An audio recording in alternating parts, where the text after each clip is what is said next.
Ladies and gentlemen, the XDefiant Open Beta is here for everyone, which means anyone on any platform, of course, next-gen consoles as well as PC, can hop in right now and play it for free. And let me tell you, it's a blast. I'm here to review it, go over all the positives, all the negatives, and just basically let you know, is it worth playing? Do I think it's actually going to be a decent game when it fully releases later this year? Do I think it has any chance of beating Call of Duty, or at least being better than Call of Duty? And no, I'm not going to go into that whole nonsense of it's going to kill Call of Duty, because it's obviously not going to do that.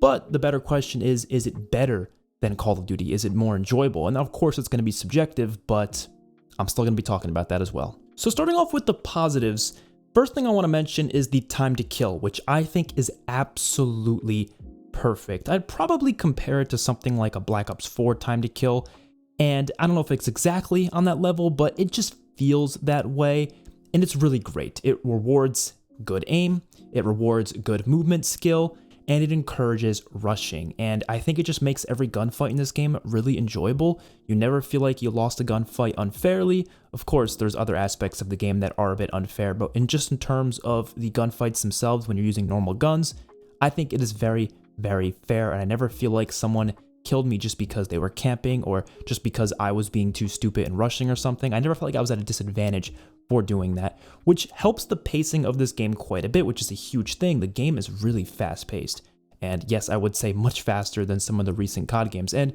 before you guys get mad about me comparing it to Call of Duty, this is a very Call of Duty-centric channel, so of course I'm going to make Call of Duty comparisons. It's just the very nature of who I am as a gamer. I enjoy Call of Duty quite a bit, so comparing it just kind of makes sense. And it's a 6v6 arena shooter. It's going to have those comparisons made, whether you like it or not. Next thing I want to mention is skill-based matchmaking. There is none, or at least there's no like major skill-based matchmaking. There's tiny bits of it. They mentioned before in some, tweets and such, Mark Rubin specifically mentioned that they do have a little bit of it just for like the really low skill players, but it's not to any major degree like it is in some of the recent COD games. And so you're not going to get into situations where you feel like you're playing against the same types of players most games. You get a pretty decent variety of skilled players within your lobby. There's usually really good players, and there's also usually some not so good players in your lobbies, which just makes things feel better. I prefer it to be like that, of course, as long as there's good team balancing, so you're not getting put on a team with the worst players possible, and then the other team just has like amazing players. They've found a way to balance it pretty decently. Of course, it's a beta, so you're expecting it to not be perfect, and obviously players haven't played that many games for the the algorithm to really understand how good or bad certain players are. And even myself, like I played maybe like 15 to 20 games of the beta, maybe more than that actually. And so even then, like I don't know exactly where I would fall in terms of my skill level of the game. I'm assuming it's similar to how I am in Call of Duty, but it really just depends. So how the algorithm works, it's obviously not going to be perfect until later on, but it's not there to really focus so heavily on skill. It's just going to do that for the team balancing. But other than that, it's not like the skill-based matchmaking of Call of Duty of recently. The maps are something I have to touch on because they are all great. I have not played a single map in this game of like the main maps, of course. I haven't played a single one that I don't like.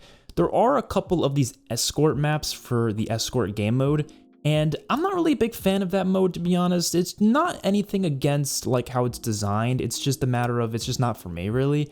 I think it's a bit slower paced because when you die, you do get set back pretty far. Like it kind of puts you really far into your own spawn, and then you have to run all the way to the action, and it just makes it a little bit slower paced compared to the other modes like Domination and Hardpoint, which they're not called that in this game. They're just easier to call it by their Call of Duty counterpart names, so that's just what I'm doing.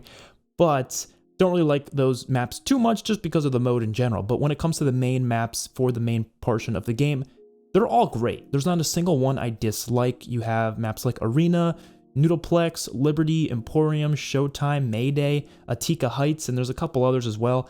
They're all really fun. They're colorful maps that look great. They have good layouts. They flow well. They're fast-paced. There's really not a single thing to complain about, So I know some people, always say they want good variety in map design, and sometimes that usually means some worse maps like we can see in some Call of Duty games. But I do feel like the maps are very different from one another. I don't feel like they're all the same. I do feel like every time I play a new map, it's a whole new experience, yet they're still really good and competitive and mostly 3-laned.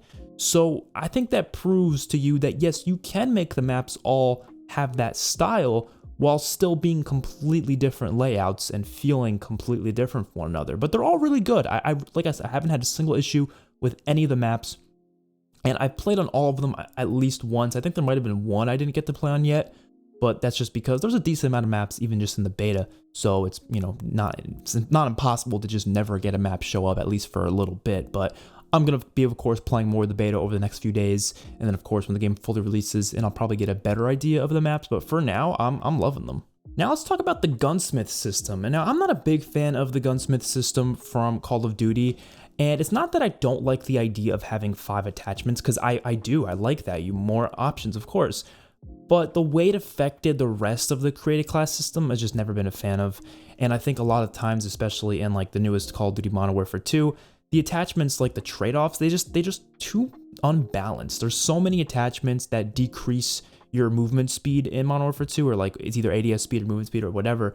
So many things that decrease that, and it's just really hard to find attachments that actually make the gun better in like any way.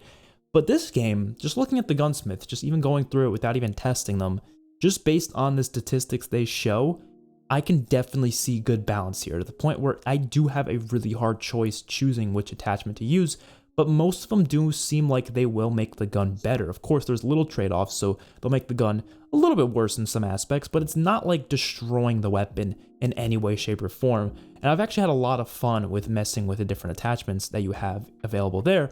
And because the statistics are so detailed, and you can test them out in the firing range, which is my next thing I want to talk about, is how damn cool this firing range is.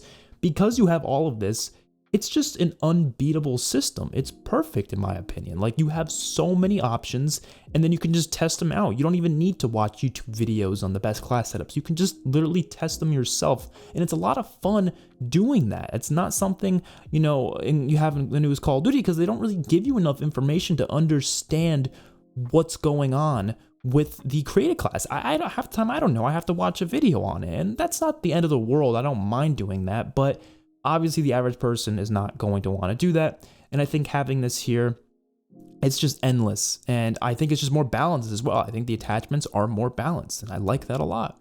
And the last thing I want to talk about for the positives, there's definitely more tiny things I can point out that I really like the soundtrack and the main menu I think is pretty catchy, but that's not something I'm going to cover on too much.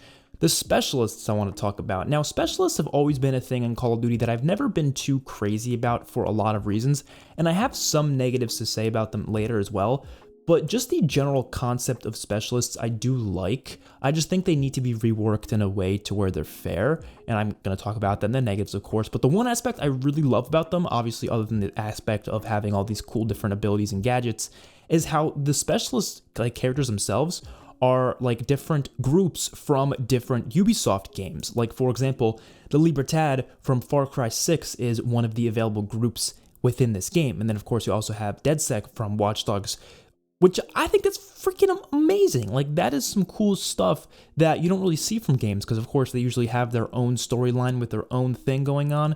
But how often do you get a game where it's like a mush-up of other franchises? Obviously Fortnite's a good example of that, but I think this is a cool idea. I don't need every game to have its own unique universe and its own unique storyline. I think just having one where it's like a bunch of thematically similar things, of course. It's not like this is completely out of the realm of things. It's not like they have like the Avengers in here or something. It's not Fortnite level of craziness. But this is just groups that look like they do fit within this universe, thrown into a singular game, and I think it works really well, and it's just cool callbacks to people who played those games. So I think that's a pretty cool idea. Now, as for the negatives, because we were just talking about specialists, I might as well talk about this. They can definitely use some balancing, and I've always shared this opinion with specialists in Call of Duty. I think for their passive abilities, those are fine. I don't mind them. They don't have to really change the passive abilities.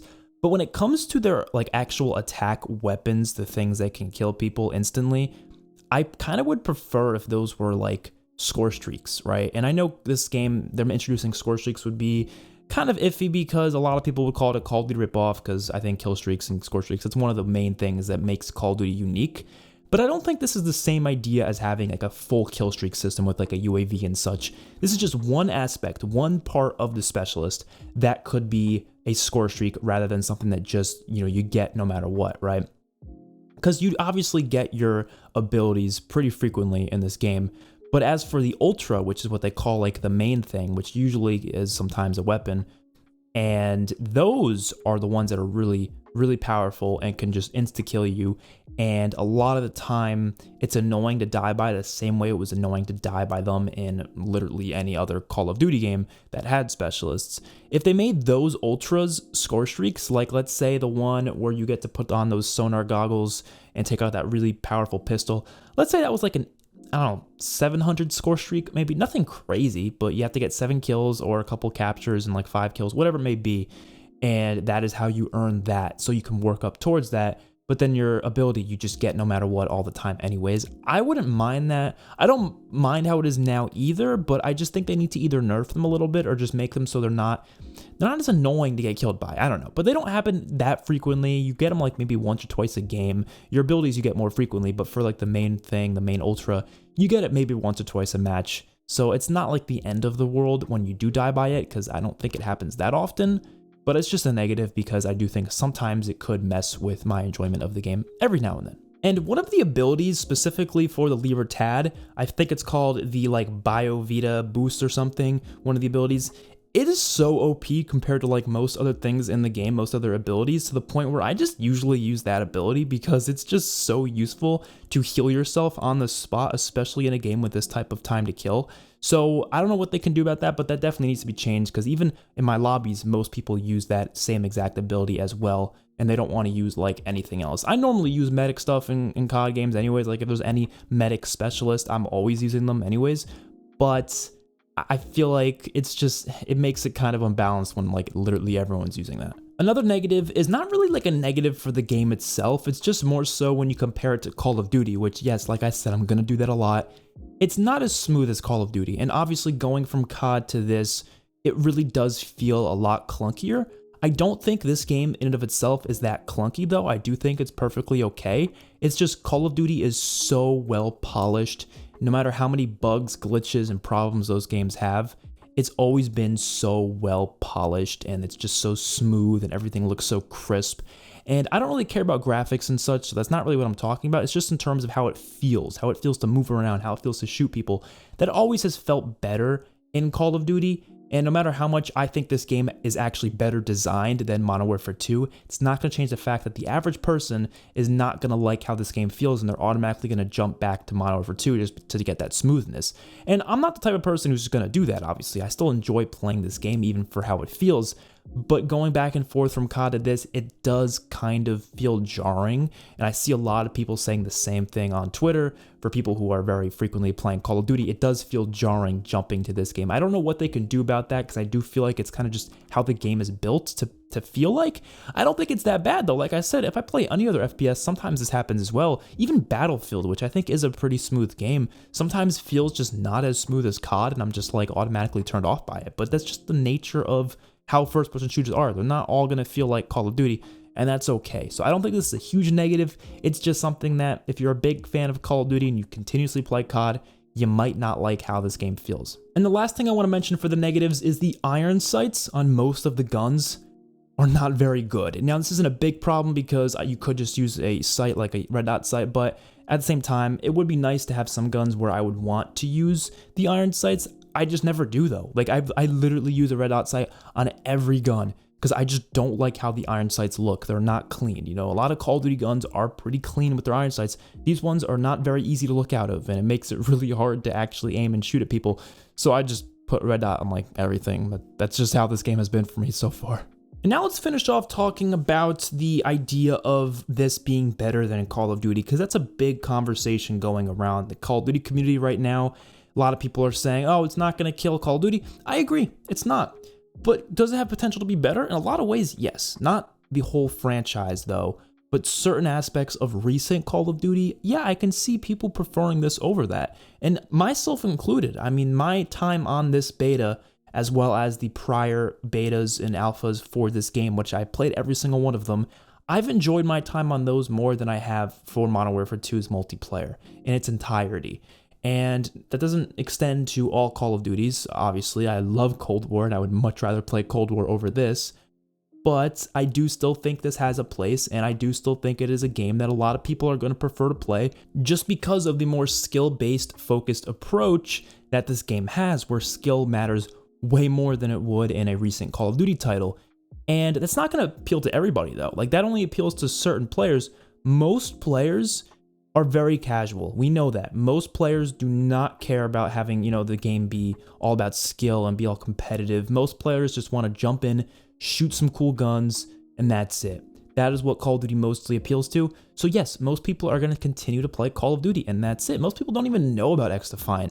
But I do think it's pretty cool that that niche community of people who really like the competitive feel of first-person shooters, of 6v6 arena shooters, we have a game to play now that satisfies that urge. It's nice to have that, and I'm not going to take that away from anybody. So me saying it's not going to kill COD, it doesn't matter. It doesn't have to kill COD. It doesn't have to be better than COD. It doesn't even have to be close to better than COD. It could still just be its own separate thing that we can go play and enjoy from time to time, and then go back to play the new Call of Duty if we feel like it. And if we don't like the new Call of Duty, maybe we can jump back to XDefiant. I don't know.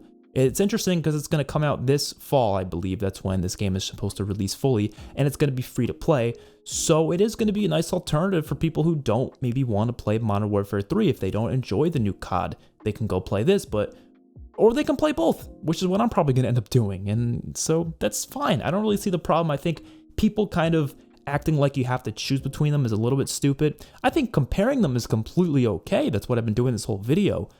But when you start saying like, oh, one has to be better than the other, or else that one is worthless, there's no point in playing it if it's not better than the other one, none of that makes any sense to me, and I just disagree with it entirely. So let me know your guys' thoughts in the comment section below. If you've played XDefiant, do you enjoy it? Do you not enjoy it? And are you planning to play it if you haven't played it already? I will see you all in my next one. Peace out.